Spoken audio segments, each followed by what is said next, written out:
માત્ર સુરતમાં નહીં, આખા ગુજરાતના મોટા શહેરોમાં સૌથી મોટી સમસ્યા છે મોંઘા મકાનો. આજ મકાન એટલું મોંઘું થઈ ગયું છે ને કે આખી જિંદગીની કમાણી નહીં, આખા પરિવારના હોય એટલા બધા સભ્યોની કમાણી ભેગી કરો તોય ક્યારેક મકાન નથી લઈ શકાય. આવું કેમ થયું? મકાન એટલા બધા મોંઘા કેમ થઈ ગયા? કેમ કે સરકાર ચોરી કરે છે જમીનની અંદર. આ ટીપીના નામે ગુજરાતના બધા જ મહાનગરોમાં સરકાર 40% જમીન કાપી લે છે. એટલે કે 100 વીઘા જમીન હોય એમાંથી 40 વીઘા જમીન પેલા તો સરકાર જ પડાવી લે છે.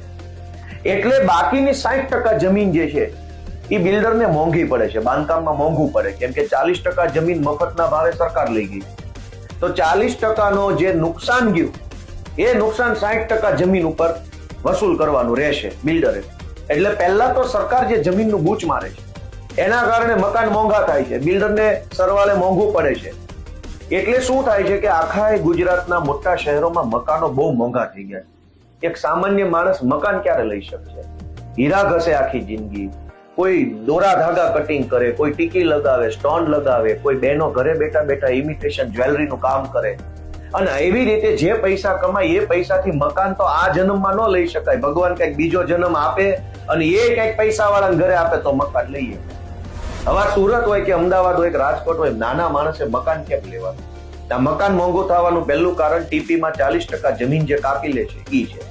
હવે જે 40% જમીન કાપે છે ઈ જમીને એનો ઉપયોગ શાળા બનાવવામાં, દવાખાના બનાવવામાં કે બાગ બગીચા કે લાઇબ્રેરીઓ કે કોલેજ બનાવવામાં નથી થતો. કાપે છે ત્યારે એવું કહે છે કે આનો અમે જાહેર સુવિધા માટે ઉપયોગ કરશું, પણ ઉપયોગ ક્યાં કરે છે? ભાજપના માણસોને ઈ જમીન મફતના ભાવે વેચી મારે. રાજકોટ કોર્પોરેશન હોય કે સુરત હોય કે અમદાવાદ હોય, એ જમીનો વેચાઈ જાય. એટલે 40% જમીન કાપવાના કારણે બિલ્ડરને જમીન મોંઘી પડે, બાંધકામ મોંઘું પડે, પરિણામે જનતાને મોંઘા મકાનો મળે. અને બાકીની જે 40% જમીન છે એ પણ પાછા બિલ્ડરને પાછી મળી જાય વેચાતી, એની અંદર બાંધકામ કરે ગેરકાયદેસરના. એટલે પાર્કિંગની વ્યવસ્થા ન બને, ટ્રાફિક જામ થયા કરે.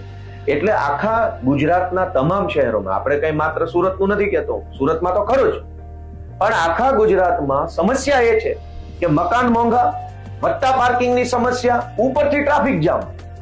તો આખી જિંદગી મહેનત કરીને તમે 50 લાખ કમાણા, એ કમાણીથી ધારો કે તમે મકાન લીધું તોય તે પાર્કિંગનો શું રસ્તો અને ટ્રાફિકનો શું રસ્તો?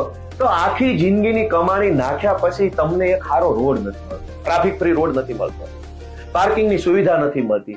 મહેનત કરીને, મજૂરી કરીને, નાઇટ પાળી કરીને, ઓવરટાઈમ કરીને તમે 60,000 નું એક્ટિવા લાવો, મૂકવાનું ક્યાં?